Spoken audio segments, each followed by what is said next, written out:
Então, primeiramente, bom dia a todos. Agradeço aí a participação de vocês, tá? Nesse encontro. Então, como eu falei, a gente vai falar do dimensionamento, tá? Do sistema por aspersão convencional. Então, aí a gente vai falar aí, né, dos parâmetros aí, né, para fazer o dimensionamento. Então, a gente precisa de alguns dados iniciais, né, da área, do solo, da cultura, para estar fazendo esse dimensionamento. Então, esse arquivo aqui, então, fala da aspersão convencional, né, em si. Então, questão do fracionamento do jato, né, aí fala alguns itens aqui, acho que a gente até falou nos encontros anteriores, né, vantagens e desvantagens da aspersão, os tipos de sistema. Acho que eu não coloquei esse arquivo anteriormente, não, né? Não sei se vocês, talvez eu até tenha colocado, né, no encontro anterior. Eu acho que não, professor. Não, Você né? foi só os slides, Então, ele explica aqui, né, mais detalhadamente, né, fala lá daquela parte que a gente discorreu no encontro anterior, né, sobre os sistemas portáteis. Então, vai fazer lá o rodízio das linhas laterais. Aí fala dos sistemas permanentes, né, então a gente tem que ter todas as linhas laterais, né, na área. Então, geralmente, esse tipo de sistema aqui, né, a gente tem as linhas enterradas, né, tanto as laterais quanto a linha principal. Aí ele fala dos componentes, aquilo que a gente escorreu, né, no encontro anterior, né, aspersor, seria mais uma leitura complementar mesmo, tá? Para melhor fixação aí do que vocês viram, né, no encontro anterior. Aí ele fala da classificação dos aspersores, talvez ele fale de uma forma diferente, né? Quando ele fala de aspersor estacionário, então estacionário seria o difusor, né? Então a gente tem os rotativos e difusores, ou estacionários. Talvez tenha denominações aí diferentes, né, para classificar os aspersores. A gente falou aí da questão dos aspersor setorial, né, então tem como controlar lá o ângulo de giro. Então, aqui já seria um subcopa, né, com menor ângulo de inclinação do jato. Então, aqueles itens que a gente falou, né, de dispositivos para espalhar o jato, né, então, no caso aqui, esse aspersor tem um parafuso, né, para espalhar o jato. Aqui no caso, quanto ao número de bocais, né? Um bocal apenas, aspersor com 2 bocais. Então, no caso dos setoriais, né, que é tipo esse aqui, ó, então ele só tem um bocal, tá? Então, por exemplo, esse aqui parece que tem 2, mas geralmente os aspersores setoriais, né, que é onde você vai controlar o ângulo de giro, ele vai aplicar água apenas num bocal. Então, quando você tem um setorial de 90 graus, então, geralmente, eles não têm os 2 bocais, tá?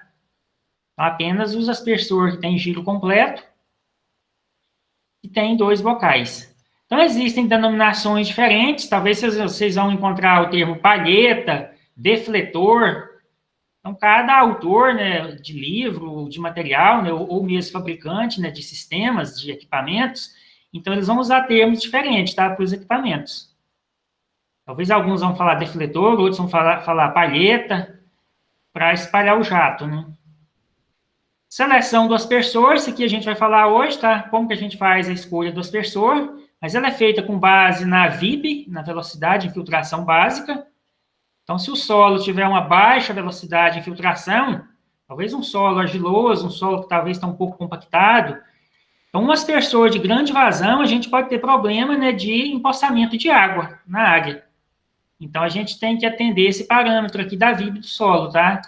De sempre escolher um aspersor com intensidade de aplicação de água menor do que a VIB do solo.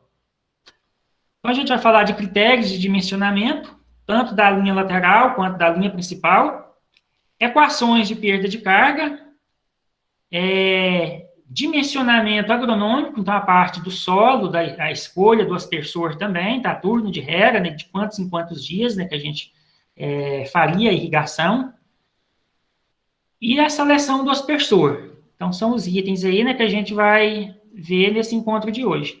Aí tem alguns vídeos curtos aí, tá, que eu sugiro vocês dar uma assistida depois, nesses dois vídeos.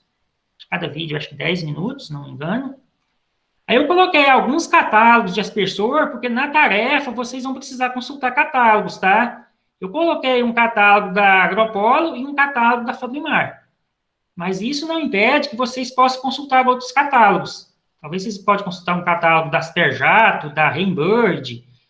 Então, eu coloquei aí, né, como E talvez o pessoal tenha dificuldade, né, em encontrar lá um catálogo de equipamentos, mas nos sites de fabricantes, vocês vão encontrar esses catálogos facilmente.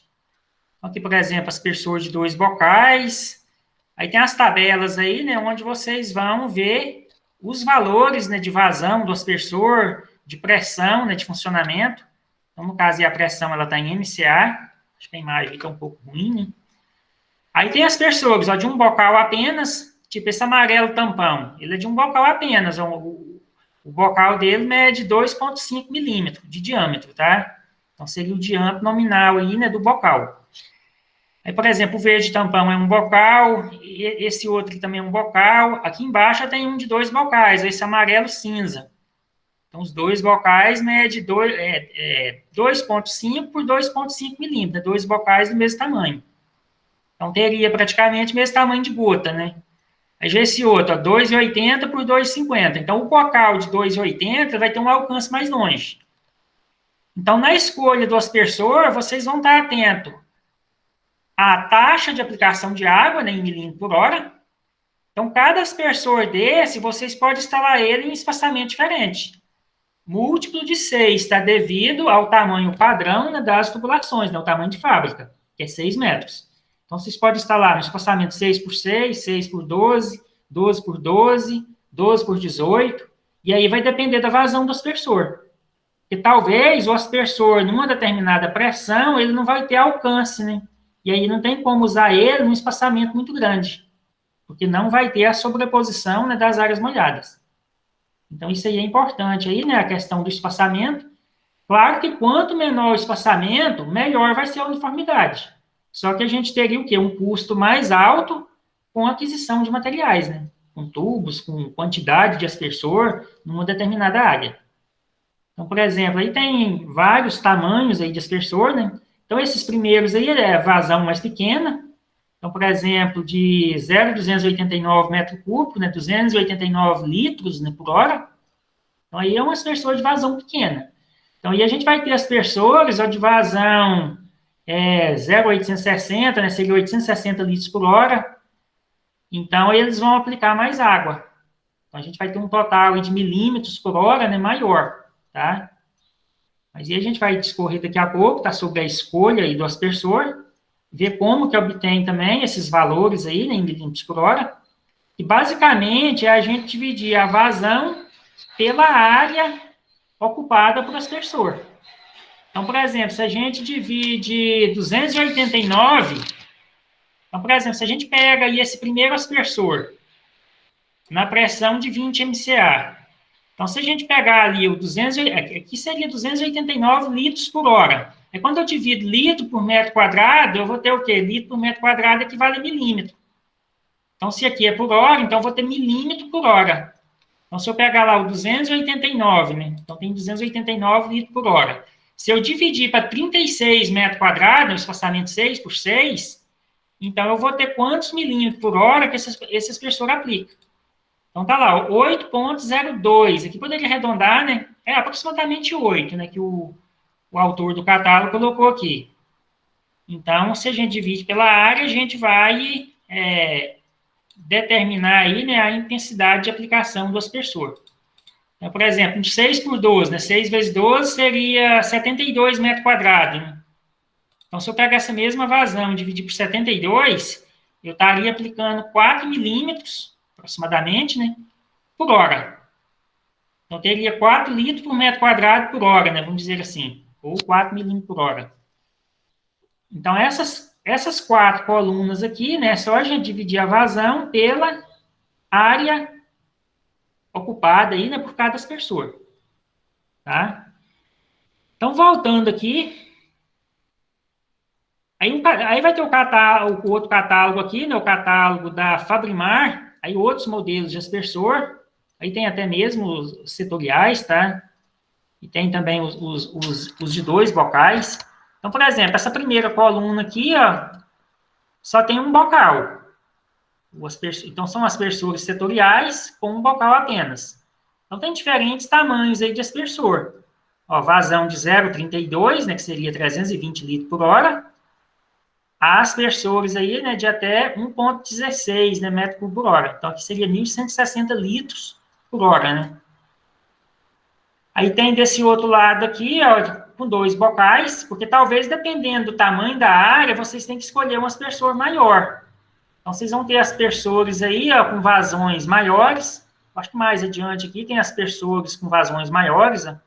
Por exemplo, que pode estar lá no espaçamento 18 por 18. Então, são aspersores de maior diâmetro de alcance. Essa coluna aqui, né, o diâmetro irrigado. Então, aspersores aí, né, de maior vazão. Então, aqui, por exemplo, 3,91 metro cúbico por hora. Eu acho que é um dos maiores aspersores aí, né? E ainda tem de vazão maior aqui, ó, esse modelo aqui, né, o Eco A232.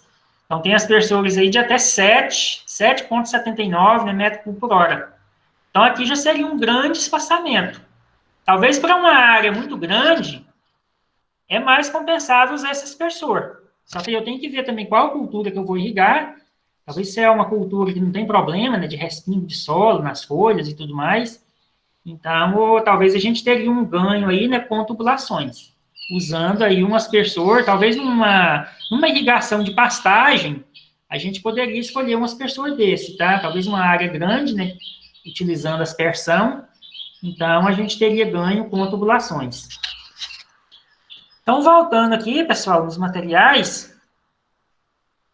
Aí, no final, eu vou falar aqui da tarefa, tá? Então, vou explicar primeiro aqui esse arquivo sobre o dimensionamento. Depois a gente discorre aí sobre a tarefa, que ela pode ser em dupla, individual. Então, essa tarefa, ela vale 7 pontos. E ela vai ter 2 partes. Vai ter a parte 1 do dimensionamento, nesse encontro, 8º encontro. Aí, no 9º encontro, vai ter a parte 2, tá? Que é a continuidade da parte 1. Então, os mesmos dados que vocês vão estar trabalhando, a parte 1 vai utilizar para fazer a parte 2, que é uma continuação aí, tá, do dimensionamento. Ficaria muito extenso para colocar tudo num encontro só, tá? Eu dividi em 2 partes. Aí vai ter, essa tarefa, ela vai ter um valor total de 14 pontos, 7 pontos parte 1 e 7 pontos a parte 2, tá?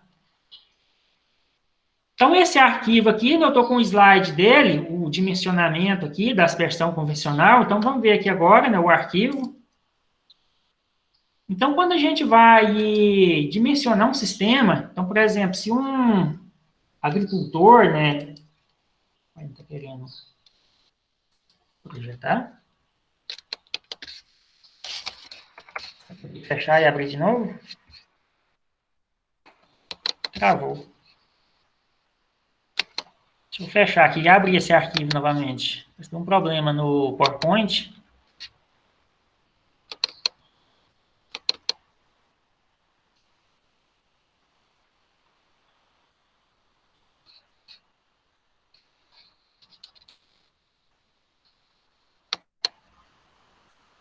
Beleza.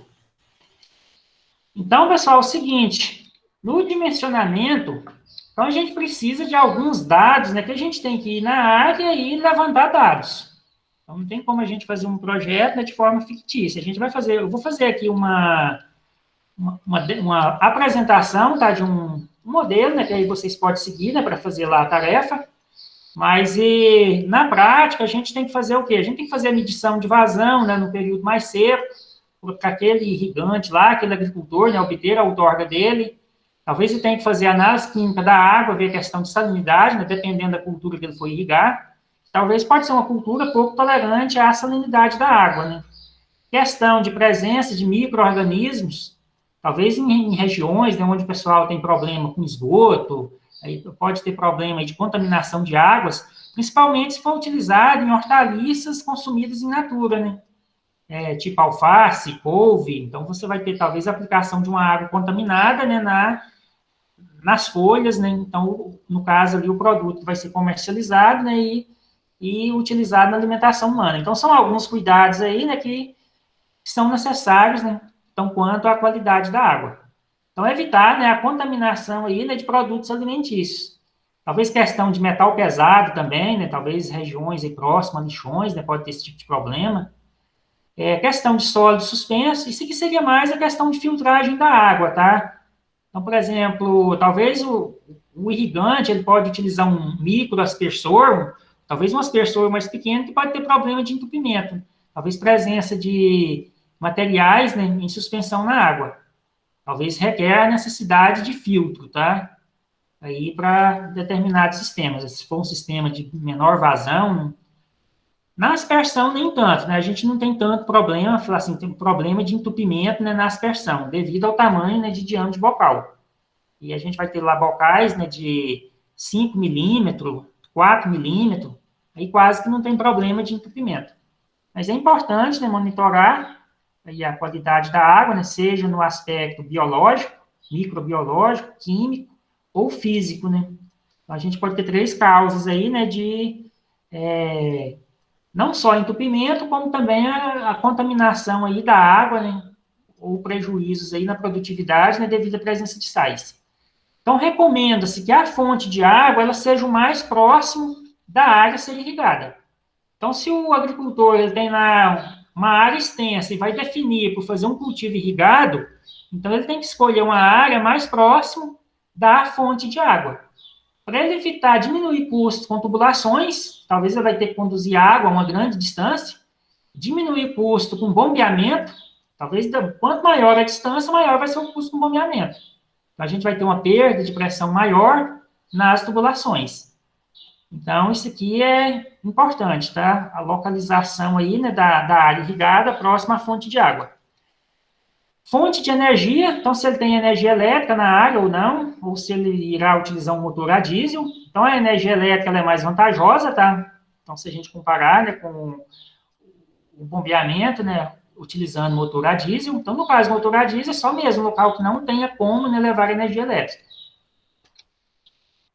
E aí tem que ver a viabilidade, né? Se é viável ou não, né? Utilizar um motor a diesel para bombeamento de água para irrigação. Porque talvez o retorno que a irrigação vai proporcionar, né, dependendo da cultura, talvez não vai pagar o custo do diesel. Né? Parâmetros do solo. Tão importante fazer um ensaio, né, de infiltração de água no solo. Isso para fazer a escolha correta do aspersor. Coletar amostras, né? Para determinar a capacidade de campo e quanto de murcha. Então, isso aqui é feito em laboratórios de física do solo. Definir os parâmetros da cultura. Talvez isso aqui poderia fazer uma pesquisa sobre a cultura, né, sobre o sistema radicular da cultura. No caso, a altura das plantas, né, isso aqui vai influenciar na altura dos aspersores. Então, se for uma cultura de porte baixo, como, por exemplo, a alface, então não precisa eu escolher um aspersor com 2 metros de altura. Talvez um aspersor com 1 metro de altura é o suficiente, né, para irrigar a alface. KC da cultura, importante também, tá? Obter o KC da fase de maior consumo de água da cultura. Isso para a gente quantificar a evapotranspiração da cultura. Importante também, né, o irrigante definir como que ele irá fazer o manejo. Se ele irá, talvez, instalar um tanque glacial, ou se ele irá instalar ali um pluviômetro próximo da área, que é importante ele monitorar a chuva e monitorar a evapotranspiração. O balanço, né, de água, o balanço hídrico, né, de entradas e saídas, né, vamos dizer assim. Para ele não aplicar, né, uma irrigação em excesso ou em déficit. Então, sempre que ele aplica uma irrigação em excesso, ele vai ter um consumo desnecessário de energia, né? Então, é importante aí, né, ter apesar das dificuldades, né, para monitorar ETC, talvez o irrigante precisa ter talvez alguns equipamentos ali, né, de estação meteorológica, né, para fazer esse consumo de água de uma forma precisa. Ou talvez um lisímetro, um mini lisímetro, talvez eu poderia utilizar lá um vaso de pesagem, com uma balança, para ele ter um consumo, uma quantidade aí precisa, tá, de fornecimento de água. Topografia da área, então seria o que? O levantamento topográfico da área, né? Então, comprimento, largura. Então, nem sempre as áreas elas vão ser um polígono regular. Importante medir o desnível do terreno, né, da fonte de água até a área irrigada, a parte mais alta do terreno. Então, isso vai influenciar na potência da motobomba, né, o desnível do terreno. E recomendo, no caso de áreas grandes, dividir ela em setores, tá? Então, o irrigante ele vai irrigar um setor de cada vez. Então, por exemplo, se a área tiver 8 hectares e tiver 8 setores, Aí, dependendo do turno de rega, talvez ele pode irrigar 2 setores, tipo, de manhã, 2 setores à tarde, depois mais 2 setores no outro dia, de manhã, e 2 setores no outro dia à tarde. Então, ele pode fazer essa subdivisão, né, para diminuir custo aí com motobomba. Disposição do sistema no campo. Então, como a gente falou, então, preferencialmente, né, as linhas laterais em nível. E aí tem um detalhe, no próximo ao perímetro, a gente vai ter o quê? A gente vai ter um déficit de irrigação, porque a gente não tem a sobreposição. Então, recomenda o quê? Que os últimos aspersores da linha, eles sejam instalados, né, um pouco antes ali do perímetro, para evitar, né, o molhamento em área externa. Então, é importante ter essa sobreposição, né, entre as áreas molhadas dos aspersores, apesar, né, de que irá ficar, né, vai ter um déficit de irrigação, né, ali no próximo ao perímetro, tá? Talvez as plantas que estão ali próximas, elas não vão ter o mesmo desenvolvimento das plantas que estão no centro da área. Então, a gente vai ter uma perda de água maior nas beiradas. Devido à passagem do vento, né, a umidade relativa do ar talvez ali é mais baixa, principalmente agora, né, num período seco. Então, as áreas próximas ao perímetro, elas têm uma evaporação muito maior do que aqui no centro. E a questão do molhamento em área externa, então a gente tem que ver o quê? O alcance do aspersor. Talvez é normal, né? Talvez molhar 1 metro a mais, 1,5 metro ali a mais, né? Ali porque a gente vai ter um molhamento de uma área circular.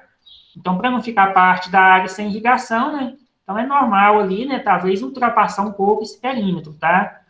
O jato. Então, aí tem que posicionar o aspersor, né, num espaçamento ali, né, que fique adequado. Então, aspersor de pequeno alcance adequados para áreas pequenas, tá? E os de maior alcance adequados para áreas grandes. Então, quando vocês for escolher o aspersor, então ficar atento a esse parâmetro, tá? Então, não existe uma regra exata, tá, quanto aí ao tamanho de área, né, e tamanho de aspersor. Isso, claro que o projetista teria que fazer também, né, um levantamento de custo de aspersores, né, para ele definir qual seria o espaçamento, né, mais viável, mais econômico, tá? Então, no caso dos aspersores de pequeno alcance, eles têm a vantagem de apresentar uma pressão menor, talvez eles vão ter lá 25 MCA, isso vai demandar uma motobomba, né, de menor potência. Só que aí a gente tem uma desvantagem, uma limitação. Então, o menor espaçamento, a gente vai necessitar, né, de mais quantidade de tubos, tá? Talvez o custo inicial ele vai ficar mais alto. Só que aí vai ter uma economia, talvez, de energia, utilizando aí, né, uma motobomba mais pequena. Então, linhas laterais instaladas em nível, linha principal. Então, a linha principal, né, que seria essa linha, no sentido em que eu estou passando o cursor, estão instalados no sentido da declividade. Então, no caso de hortaliças, né, então as linhas laterais, né, elas vão seguir o mesmo sentido, né, dos canteiros. Então, a gente teria a distribuição dessa forma. Então, a gente pode ter linha principal, a gente pode ter derivações, né, se a área for muito grande, na divisão em setores. Então, a distribuição das tubulações, aí ela tem que ser pensada, tá, conforme as medidas da área. E sempre a gente vai dimensionar, a gente dimensiona uma lateral apenas, no dimensionamento. E a gente dimensiona aquela de pior condição, né, de maior comprimento. Então, por exemplo, se eu tiver várias linhas, né, e tiver linhas de comprimento um pouco diferente, então eu teria que dimensionar aquela de maior comprimento para ver qual que é a perda de pressão, né, que teria nela. Então, aí a gente tem que atender esse critério aqui, ó, da perda de carga, HF. Então, ela tem que ser menor, então recomenda no máximo 20% de perda de pressão, né, ao longo da linha, então 20% da pressão de serviço. Então, por exemplo, se eu tiver um aspersor com uma pressão de serviço de, por exemplo, vamos supor 30 MCA. Então, se eu tiver uma pressão de serviço 30 MCA, espera-se que essa pressão de serviço ocorra no meio da linha, tá? Nos aspersores mais ao centro. Então, a gente vai ter uma perda de pressão, um HF. Então, o meu HF ele tem que ser menor ou igual a 0,2 vezes 30. Então, 0,2 vezes 30, isso aqui vai dar o quê? Vai dar 6, né? Então, a minha perda de pressão entre o primeiro e o último aspersor tem que ser menor que 6 MCA. Menor ou igual. Então, 6 seria o limite máximo. Então, por exemplo, se esse primeiro aspersor estiver, por exemplo, funcionando, vamos supor, a 32 MCA. Talvez esse aqui está a 32, esse aqui vai estar, talvez, vamos supor, que talvez vai ter uma redução, né? 30,5. Talvez esse aqui pode estar a 28,5. Isso varia, tá? Então, o limite máximo, esse aqui teria que estar a 26. Então, aqui seria o limite máximo. Então, 32 menos 26, 6, né? Então, a pressão, ela não pode variar mais do que isso aqui. Ficou claro essa parte aqui da variação da pressão? Porque se chegar pouca pressão no último aspersor, ele vai ter uma vazão baixa. Eu vou ter um déficit de irrigação no último aspersor e vou ter uma vazão alta, mais alta, né? Eu vou ter uma maior aplicação de água no primeiro aspersor. Então, quando isso acontece, geralmente a gente tem uma variação de vazão em torno de 10%. Então, a recomendação quanto à vazão é que ela varie, então a variação ela tem que ser menor ou igual a 10%. Então, se esse primeiro aspersor aplicar, por exemplo, 500 litros por hora, então, para atender essa variação máxima, esse aqui teria que apresentar, quanto que é 10% de 500? Dá 50, né? Esse aqui teria que aplicar pelo menos 450 litros por hora. Então, isso é uma variação de 10% entre o primeiro e o último aspersor, que é o que eu coloquei aqui, né? A vazão do aspersor 1 menos a vazão do aspersor 4. Então, a gente teria que fazer também uma média, tá, das vazões. Eu coloquei dessa forma aqui, né, o critério dos 10%, mas a gente teria que fazer uma média deles, e talvez a média vai dar lá 485. Aí eu teria que ter uma variação de 40 e talvez 48,5, né? Então 10% da vazão média, tá? O critério aí.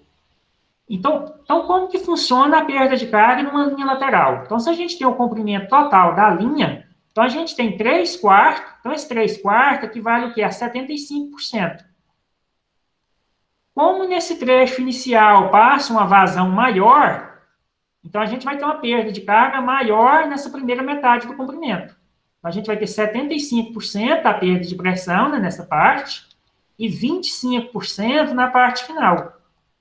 Isso aí é quase que uma regra, tá? Por que vai perder menos na parte final? Então, se a gente está usando o mesmo diâmetro de tubo, então a gente vai ter o quê? Vai ter uma maior velocidade, ou seja, vai ter uma maior perda por atrito, então vai ter uma turbulência maior da água, né, nessa primeira metade do comprimento, então vou ter uma perda maior. Enquanto que na parte final, né, aqui vai passar vazão para 2 aspersor, e vai alimentar 2 aspersor, e aqui vai alimentar 1 aspersor. Aqui estaria alimentando 3 aspersores, né? E a vazão que entrar aqui no início, ela tem que alimentar 4 aspersores. Então, nessa primeira parte, devido à maior velocidade, então, quanto maior a velocidade do escoamento, maior é a perda de pressão, tá? Então, a gente vai ter mais turbulência, né, com o atrito na parede da tubulação. Então, a gente pode entender dessa forma, tá?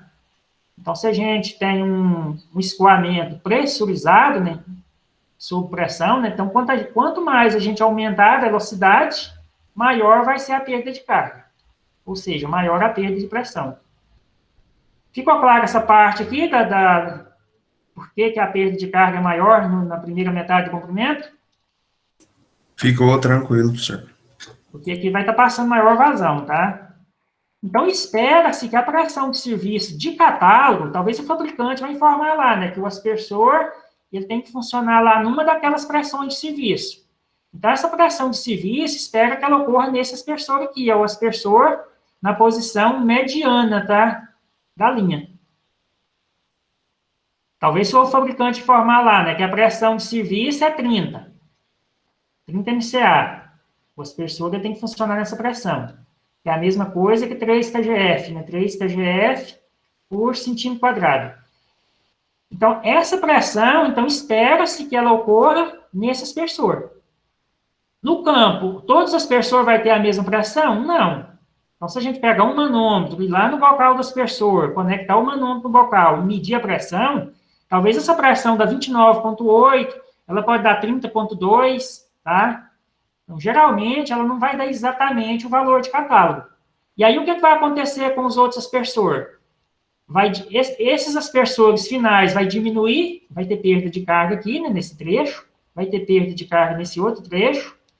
Talvez aqui vai dar lá 29,7, aqui vai dar 29,5, aqui já vai dar mais de 30, né? Talvez 30,2, talvez aqui 30,5. Então, a pressão ela vai variar dessa forma. Ela vai ser maior no início e menor no final, tá? Claro que aí vai depender de velocidade, de comprimento, o quanto que ela varia de uma aspersor para outra, de diâmetro, de tubo e tudo mais. Outro parâmetro importante, então, quando a gente calcula essa perda de carga, então a gente tem equações para ela, tá? Então, a gente tem duas equações que a gente vai estar utilizando. A gente vai estar utilizando a equação que a gente chama de equação de Hazen-Williams para calcular essa perda de pressão. E quando a gente tem mais de uma saída na linha, então aqui a gente tem 5 saídas, né? Então, na equação, a gente tem que multiplicar por um fator de múltiplas saídas. Como a vazão é decrescente, a perda de carga, o HF, ele é decrescente. Então, quanto mais saídas a gente tiver, mais essa perda de carga ela vai decrescer, tá? A gente vai ter que entender dessa forma. E como que fica a pressão no início da lateral? Então, vamos usar esse símbolo aqui, tá? PIN, pressão no início. Então, essa pressão no início, no campo, a gente pode monitorar ela com um manômetro. Talvez a gente pode ter lá um cavalete, né? Pode colocar um T e colocar um manômetro lá, né? Para ter essa medida de pressão. Então, nos dimensionamentos, então essa pressão no início, então ela tem que ser suficiente para atender a pressão do aspersor, a altura do aspersor. Então, se o aspersor tiver a 2 metros de altura, eu vou ter 2 MCA. Eu tenho que acrescentar aqui, né? Então, a pressão aqui, ela tem que atender a pressão de serviço, a altura e mais os 3/4 do HF. Então, seria essa equação aqui, né? Para a gente saber qual que deve ser a pressão no início da lateral. Então, a gente tem que somar esses 3 parâmetros. Como que a gente calcula essa perda de carga aqui? Então, aí tem as equações, tá? Então, a gente vai estar usando essa equação, que é a equação de Hazen-Williams, é uma equação muito utilizada, tá? Então, tem a recomendação de uso dela para tubos acima de 50 milímetros e menor que 2 metros de diâmetro. Claro que na irrigação, né, a gente vai estar utilizando, talvez, 50, 75, 100, talvez o diâmetro de 125. Chapa, um trem dessa grossura aí é só para esgoto, né, professor? Que usa? De 2 metros de diâmetro, na irrigação a gente não tem, né? Talvez pivô central vai atingir no máximo uns 300 milímetros, tá? 200 milímetros. Aí vai ter tubos de 150, né? Pivô central também a gente usa ela, tá? Para calcular a perda de carga na tubulação suspensa do pivô. E aí a gente vai ter lá o fator de múltipla saída, né? A gente tem que ver lá quantos emissores, né? Ou quantos aspersores, né? Tá conectado naquela tubulação. E a gente vai atingir, no máximo, aí uns 200, tá? Aspersor de 300 milímetros também são poucos. Só aspersores, aliás, pivôs, né? De 300 milímetros de diâmetro. Então, tem sido muito utilizado, né? Os de 150, 200 milímetros. Aí, por exemplo, áreas de 80 hectares, talvez a gente vai ter uma tubulação de 200 milímetros no pivô central, 150 ou 200 milímetros. Então, aqui, como que a gente vai calcular essa perda de carga? Então, a gente precisa da vazão no início da linha, tá? Essa vazão aqui, né, é a vazão na canalização. Então, ela seria no início da linha. Então, no início da linha. E a vazão, a gente falou que ela é decrescente, né? Então, a vazão no início da linha, em metro cúbico por segundo. Então, as unidades de medida aqui é tudo do sistema internacional. A vazão, metro cúbico por segundo. O comprimento da tubulação, metro, né, o comprimento da linha. Aí se eu tiver lá um espaçamento 6 por 6, tiver 6 aspersores, talvez eu vou ter lá um comprimento de 36 metros. O diâmetro da canalização, então se eu estiver usando um diâmetro de 75 milímetros, eu tenho que colocar ele aqui em metro. Então seria o quê? 75 milímetros. Eu colocaria 0,075. E ela varia essa potência aqui. Então essa equação, ela já foi experimentada, tá? Em laboratórios aí de hidráulica. Então, para validar ela, né? Então, ela tem aqui alguns coeficientes, tá? Então, ela é usada para essa faixa de diâmetro. E para tubos menor que 50 milímetros, tem uma outra equação, que é a equação de Flamante. Então, esses dois autores, né, o Hazen, aqui são dois autores, então, o Hazen e o Williams, né, que desenvolveram essa equação. Então, ela só é utilizada para escoamento de água, tá? Porque na hidráulica, a gente tem também escoamento de outros líquidos, né? Talvez numa fábrica, numa indústria, o pessoal tem que dimensionar lá tubos, né, para escoamento, talvez para escoamento de leite, para escoamento de vinhaça e tudo mais, outros tipos de líquido, que vão ter uma viscosidade diferente. Então, essa equação ela não pode ser usada, tá, para outros tipos de líquido. Ela é usada para escoamento de água, tubos de 50 milímetros a 2 mil milímetros, no caso, 2 metros. Regime turbulento, o que é um regime turbulento? Pressurizado, tá? Então, quando a gente pressuriza, né, através de uma motobomba. Então, ela não pode ser utilizada para um escoamento por gravidade. Então, por exemplo, para dimensionar um sistema de esgoto, né, que a gente não teria regime turbulento, né? A gente teria o que a gente chama de regime laminar. Então, o regime turbulento aqui, quando é pressurizado, ok? Então, na equação, a gente tem um coeficiente de rugosidade do tubo, que é o que está apresentado aqui nessa tabela. Então, na irrigação, a gente vai estar usando, principalmente, o PVC, né, o polietileno. Então, seria essas duas primeiras linhas, eu posso ter o tubo PVC novo ou usado. Então, aí o coeficiente ele varia. E posso estar utilizando, talvez, né, ferro fundido no pivô central. Acho que é os que a gente mais vai utilizar, tá? Então, são esses coeficientes aqui, né? Então, 130 aí, né, para ferro fundido, o 150 para PVC novo, o 140 para PVC usado. E aqui tem outros materiais, né? Talvez o pessoal da engenharia civil, né, utiliza outros materiais, né? Então, essa tabela aqui, né, ela traz vários tipos de materiais, mas os mais usados são esses aqui, né? Esses três. Talvez os materiais galvanizados, né, aço galvanizado também. Aí na equação a gente tem o comprimento L, o diâmetro da canalização D e aqui o fator de múltipla saída. Então, como que funciona esse fator de múltipla saída? Então, dependendo do número de saídas, se eu tiver uma saída, eu não preciso multiplicar pelo fator. Então, eu vou ter a vazão escoando no comprimento total ali da tubulação. Se eu tiver duas saídas, eu vou ter uma perda de carga menor, uma perda de carga de, 63,9%, né, vamos dizer assim. Então, quanto mais saídas eu tiver, mais a minha perda de carga, eu vou ter um menor F e uma menor perda de carga. Por quê? Porque eu vou ter uma vazão que vai decrescer mais, tá? Agora, se eu tiver, por exemplo, uma tubulação, né, que a vazão só sai lá no final dela, então não preciso multiplicar pelo fator. Então, por exemplo, se eu tiver uma linha com 8 aspersores, então eu teria que, usando a equação de Hazen-Williams, eu tenho que multiplicar por 0,415, né? Aqui o meu F. Aí a gente vai ter outra equação, mais adiante, né? Que é a equação de Flamante. Aí tem esse exercício aqui, já vou explicar ele. A outra equação é para tubos menor que 50 milímetros de diâmetro. Então, esse outro autor, né, Flamante, né, desenvolveu essa equação para esse diâmetro. Então, para tubos, no caso da irrigação, né, a gente vai usar PVC ou polietileno, né, como materiais aí, né, mais utilizados. Regime turbulento também, tá? Escoamento sob pressão. Então, ela é mais utilizada na irrigação localizada. Instalações prediais também, tá? De escoamento de água. Então, na irrigação localizada, por quê? Porque as nossas linhas, né, mangueira, tubo, gotejador, então eles têm um diâmetro pequeno. A gente vai ter diâmetro lá de, por exemplo, na irrigação localizada, de 25 milímetros, 1 polegada, né, aproximadamente. vai ter diâmetro de 19 milímetros, ou 3/4 de polegada, diâmetro de 13 milímetros, né, que é aproximadamente meia polegada. Então, ela vai ser usada nessas situações, tá? Talvez no de 32 milímetros, que é 1 polegada e 1/4.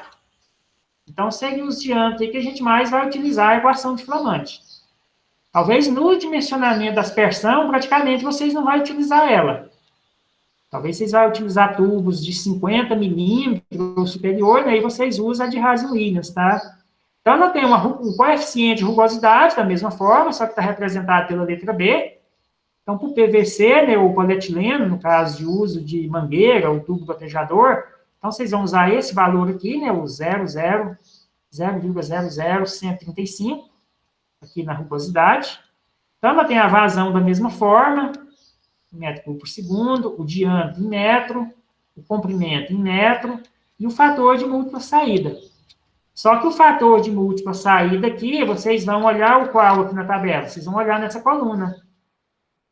Então, por exemplo, se eu tivesse uma linha de gotejador com 30 gotejador, talvez num espaçamento reduzido, né? Eu tenho uma linha lá com 30 gotejador, aí eu teria que usar um F de 0,380 para mim calcular a perda de carga aqui, ó. Eu tenho que ver a vazão total, né, dessa linha, qual que é o diâmetro dela, e calcular com essa equação. E o HF aqui, ele vai ser dado em metros, tá? Em metros, coluna do líquido. Então, se eu estou bombeando água, é metros, coluna d'água. Da mesma forma aqui, né? Na de Hazen-Williams também, aqui é metro MCA, tá? Metro, coluna d'água. No caso, eu vou estar bombeando água. Aqui tem um exercício. Então, por exemplo, se eu tenho uma linha, aqui está representando uma linha, né, com espaçamento 6 metros entre as pessoas. Então, vamos ver aqui quanto que dá a perda de carga nessa linha lateral. Então, está falando aqui, né, que a linha lateral em nível, com espaçamento de 6 metros entre as pessoas, qual que é o comprimento total dela? Então, eu teria que contabilizar esses espaçamentos aqui. Então, vou ter aqui, ó, 1, 2, 3, 4, 5, 6, 7. Então, 7 vezes 6, eu vou ter o quê? 42 metros. Então, eu teria... Então, vou ter 42 metros, né, um L, 42 metros de comprimento. Então, seria o comprimento da minha linha. Então, quanto vai dar a perda de carga? O que eu tenho que fazer? Então, eu tenho aqui, ó, a vazão média do aspersor é de 1,75. Quanto que vai dar a vazão da minha lateral? Então, vou colocar aqui, né, a vazão. Vamos colocar aqui QL. Vamos colocar o símbolo, já que a gente vai estar utilizando muito, né, QLL, né, vazão. Então, Q, vazão, LL, linha lateral. Aí a gente vai ter linha principal, a gente representa por LP, né, linha principal. Então, a gente vai ter 7 aspersor. Então, é o que ele falou, né, 7 saídas, então são 7 aspersor, vezes 1,75. Então, vou ter uma vazão total de quanto? 7 vezes 1,75.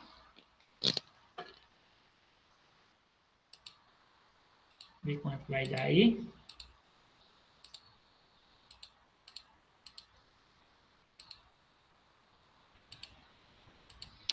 Então, teria 12,25 metros cúbicos por hora no início dessa linha, né? Então, 12,25 metros cúbicos por hora. Só que lá na minha equação, eu tenho que lembrar de passar isso aqui para metro cúbico por segundo. Mas aí a gente pode dividir por 3.600 lá na própria equação, tá? Aí tem os dados aqui, né, do aspersor, né, que eu preciso calcular aqui a pressão na linha, né, eu preciso da altura do aspersor, fator para 7 saídas.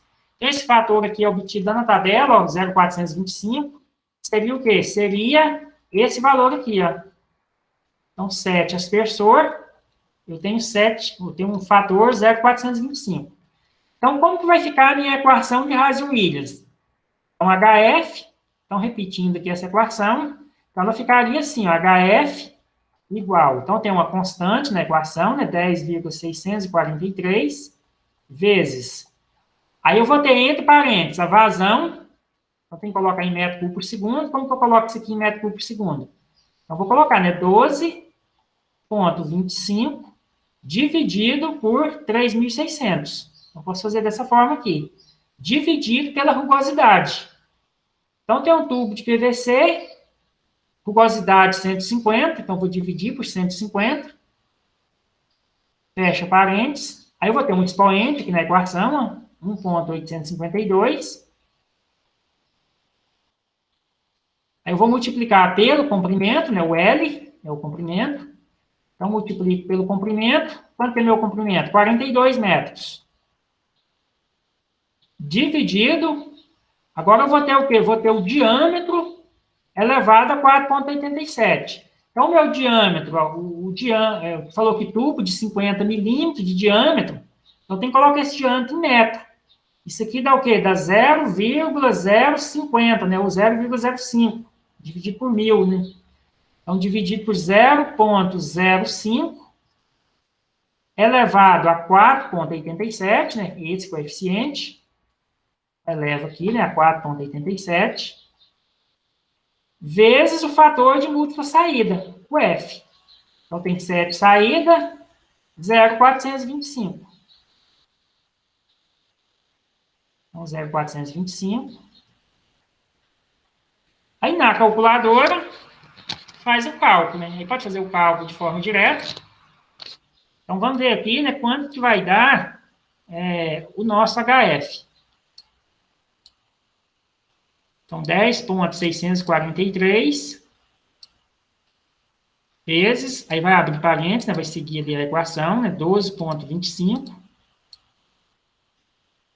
Então, 12,25 dividido por 3.600. Não tem problema eu colocar duas divisões seguidas, tá, desse tipo aqui. Então, o cálculo vai ser realizado da mesma forma. Aí vai fechar parênteses, elevar o expoente aí, né, da equação de Rason-Williams, né, 1,852, vezes o comprimento, 42. Não precisa colocar parênteses, tá? Que ela vai resolver a potência primeiro, para depois fazer a multiplicação. Então, dividido por 0,05, tecla de elevar, essa tecla aqui, elevada a 4,87,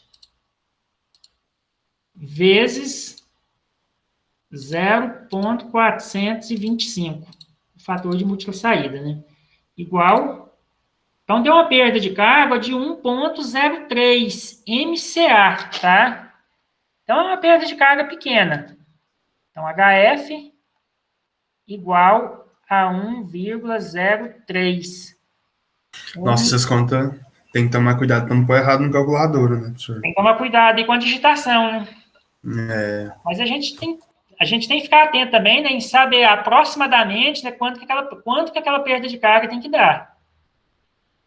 Isso aqui atenderia o critério da perda de carga de 20% da pressão de serviço.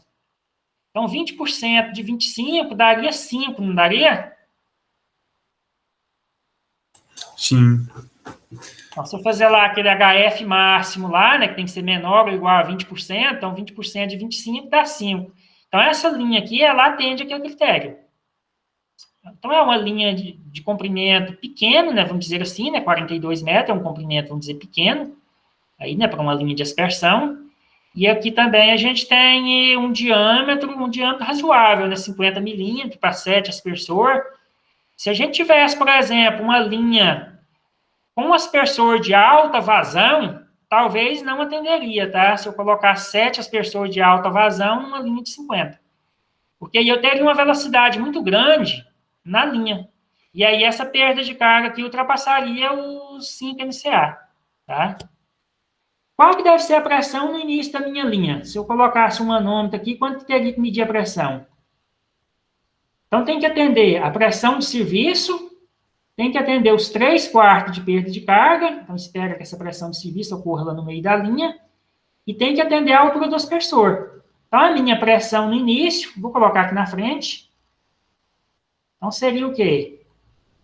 3/4 da perda de carga, então 3/4 de 25, aliás, 25 não, né, que seria 1,03, tá? Então, 1,03, mais a pressão de serviço, né, que tem que chegar lá no aspersor, e mais a altura do aspersor. A altura do aspersor, 1,5. Então, fazendo essa soma, eu teria a pressão necessária, né, no início da minha linha. Então, quanto que isso aqui vai dar? Aí fechei a calculadora. Vou abrir aqui novamente. Não sei por qual motivo essa calculadora parece que ela fecha sozinha depois de um tempo. Então, fazendo a conta, né, 3/4 dá 0,75, né? Vamos fazer a conta dessa forma mesmo, 3/4 vezes 1,03. E pode somar aqui, né, sem problema, né, que ela vai resolver a multiplicação ali primeiro, depois para somar. Então, mais 25, mais 1,5 da altura do aspersor. Então, eu teria que ter 27,27 MCA, ou aproximadamente 27,3, né, MCA no início da minha linha. Eu coloquei as respostas aqui, né, 1,03 da perda de carga, e a pressão no início da linha, está correto, né, 27,27. Então, falamos aqui da equação de Flamante. Então, aquele fator F que vocês viram na tabela, tem como calcular ele também, tá? E talvez você pode ter uma linha, por exemplo, com 15 saídas, né? Tipo, por exemplo, 15 gotejador, né? Se fosse um gotejamento. Aí você não teria o fator F para 15 saídas. Claro que seria uma média aqui, né? Então, seria uma média do 406 com 0,400. Talvez ele seria o quê? 0,403. Aqui na equação de Flamante, né? Para a equação de Hazen-Williams, talvez seria um valor intermediário ali, né? Entre o 0,394 e 0,397. Talvez ele daria próximo de 0,390. Então, com essa equação aqui, ó, a gente consegue calcular o valor do fator de múltipla saída, tá? Então, a gente teria, por exemplo, para a Hazen-Williams, a gente usa o expoente da vazão, aquele expoente lá, né, 1,852, que é o mesmo expoente que está aqui na equação, né? Esse expoente aqui, né, que é o M. E para a equação de Flamante, a gente usa 1,75, esse valor de M aqui. E o M é o número de saídas, tá? Ou seja, o número de aspersor. Então, tem um exercício aqui, é para calcular, só para a gente comparar lá com a tabela, tá? Talvez vocês não entendam de onde que vem esses valores aqui. Esses valores que estão aqui na tabela, eles são obtidos, né, com essa equação aqui, ó. Então, é uma equação que também foi experimentada, né, para ser validada. Então, aqui, ó, determine o fator de múltiplas saídas para uma canalização de 75 milímetros, com 8 saídas, para aplicação da equação de Hazen-Williams. Então, como que a gente teria que fazer o cálculo? Eu coloquei aqui, né, a equação. Então, para Hazen-Williams, eu vou ter esse expoente M, lá da minha vazão. Então, o cálculo ficaria dessa forma, né? Então, se é 8 saídas, então vou ficar aqui, 2N, vai ficar 2 vezes 8. Ali, né, 6N ao quadrado, né, 6 vezes 8 ao quadrado. E ali o M, o mesmo valor que está aqui, né, 1,852. Então, fazendo esse cálculo, então vamos ver aqui quanto que dá o fator de múltipla saída. Vamos dizer, para 8 aspersor, né, numa tubulação aí, né, de 75 milímetros de diâmetro, eu teria que usar a Hazen-Williams. Então, fazendo o cálculo do fator, então vou ter 1. Aí tem que tomar um cuidado aí com os parênteses, tá? Então, vai dividir. Então, a parte de baixo vai dar... Aqui pode fazer direto, né? 2,852, que é essa soma que está aqui, mais, então, 1 dividido. Então, 2 vezes 8 dá 16, né? Então, aqui pode fazer direto. 1 dividido por 16. Mais, aí vai ter uma raiz 1,852 menos 1. Então, ali é 0,852. Tem que fazer a subtração ali para tirar a raiz, tá? Dividido. Aí, aqui eu tenho que abrir parênteses, né? Então, aqui vai ser o quê? 6 vezes 8 ao quadrado, 64, né? Então, 6 vezes 64. Então, poderia fazer a conta dessa forma. Igual. Então, tem o fator de múltipla saída, deu 0,415. 8 saídas para uso na equação de Hazen-Williams. Então, 0,415. Então, é o mesmo valor que está na tabela aqui, ó. Vamos ver aqui. Eu passei da tabela. Então, 8 saídas, ó, 0,415, né? Então, o mesmo valor, né, que a gente calculou, né, aqui com a equação, tá? Então, só para vocês entenderem, né, da onde que vem o fator de múltipla saída. Então, obtido com essa equação. Aí, seguindo os critérios de dimensionamento, né, falando da lateral, aí do fator de múltipla saída, da perda de carga de 20%, né, porque tem que atender aquele máximo de 20%. Então, na linha principal, a gente já tem um outro critério, que é o critério da velocidade. Velocidade de escoamento, que deve ser de 1 a 2,5 metros por segundo. Então, não recomenda velocidade acima disso aqui, porque vai ter uma perda de carga. Então, quanto maior for essa velocidade, maior vai ser a perda de carga. E também não recomenda velocidade muito baixa. Então, velocidade muito baixa, eu teria o quê? Então, se eu reduzir muito a velocidade, usar um tubo de grande diâmetro, eu tenho maior custo com as tubulações, né? Então, vou ter um alto custo aí, né, com tubulação, né, se eu, talvez, usar uma tubulação de diâmetro grande de forma desnecessária. Então, recomendo essa faixa aqui. E para calcular essa velocidade, a gente faz o quê? A gente divide vazão, velocidade é o quê? Vazão sobre a área da seção do tubo. Então, a gente vai ter a vazão em metro cúbico por segundo, aí pega lá o diâmetro do tubo em metro, calcula a área, né, π vezes diâmetro ao quadrado sobre 4, então aqui vai ter a área em metro quadrado, e aí vai obter a velocidade em metro por segundo. Aí simplifica aqui, né? Então, obtém a velocidade dessa forma. Essa área aqui, né, seria a área da seção do tubo, né? Então, se a gente tem um tubo lá, então, essa área seria essa área aqui, ó. Que equivale a π vezes diâmetro ao quadrado em área circular, sobre 4. Ou π vezes o raio ao quadrado, tanto faz. E quando a gente calcula diâmetro, nem sempre vai dar um valor exato, né? O diâmetro que a gente vai encontrar lá na loja. Aí a gente tem que fazer o quê? Usar o primeiro diâmetro maior do que o calculado, tá? Porque talvez a gente calcula lá o diâmetro de uma tubulação e ela não dá valor exato, quando a gente vai fazer o dimensionamento. Então, por exemplo, se eu tiver um cálculo lá, o diâmetro der 71 milímetros, aí eu tenho que usar o de 75, tá? 75 milímetros. Outra coisa, o diâmetro da sucção, ele nunca pode ser menor do que o da linha principal. Ele tem que ser o quê? Igual ou maior. Geralmente, a gente usa igual, tá? O diâmetro da linha principal.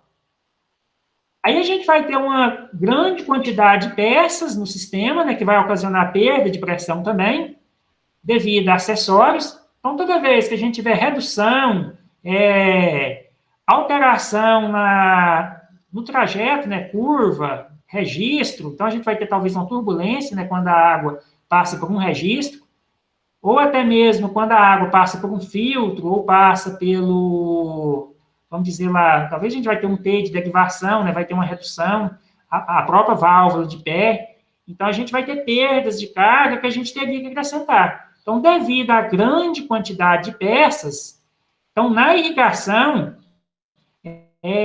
a maioria dos autores, né, recomenda acrescentar 5% de perda, tá? Devido às peças especiais. São os acessórios, né? Curva, registro, T, manômetro. Então, toda vez que tiver uma mudança de direção, né, no caso de uma curva, a gente vai ter uma perda de carga localizada. Naquela peça ali, né, a gente vai ter uma turbulência, né, devido a quando a gente coloca uma redução, né, ou coloca uma curva. Então, a gente vai ter ali, né, um maior atrito, vamos dizer, né, uma maior turbulência naquela peça. Então, a recomendação é acrescentar na soma das perdas de carga 5%, tá? Para a gente dimensionar a motobomba.